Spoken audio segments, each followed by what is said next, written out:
Сенсационное открытие. В ирландском графстве Слайго во время сильной бури ветер выкорчевал из земли многовековой бук. Дерево упало на землю, обнажив мощные корни. Этот случай привел к важному археологическому открытию. Оказалось, что в корнях бука были запутаны средневековые кости. Ученые установили, что скелет принадлежал подростку. Останки пролежали в земле несколько веков и так бы и остались незамеченными, если бы не природная катастрофа. Верхняя часть скелета была поднята наверх, тогда как нижняя часть запуталась в корнях дерева.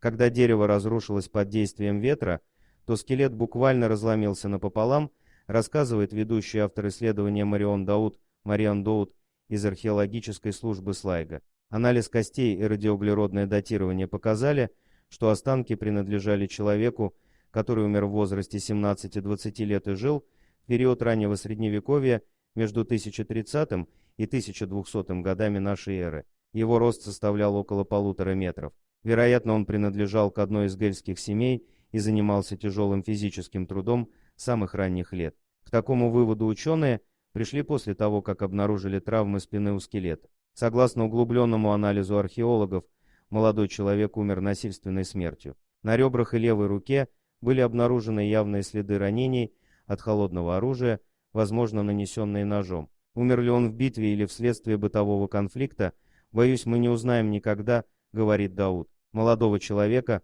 похоронили в соответствии с обрядами христианского погребения. Однако сейчас уже трудно установить, был ли он похоронен на кладбище или в изолированном месте. Исторические записи свидетельствуют о том, что в исследуемой нами локации ранее располагалась церковь и кладбище. Тем не менее, нам не удалось обнаружить никаких следов этих построек, равно как и других скелетов, рассказывает Дауд. Сегодня Дауд и ее коллеги проводят подробный анализ обнаруженных останков и локации, где они покоились в течение столетий. Возможно, в ближайшем будущем археологи смогут больше рассказать о загадочной смерти молодого Гэла. Дорогие друзья, если вам понравилось видео, поставьте лайк, а также подписывайтесь на канал, где найдете еще много интересного.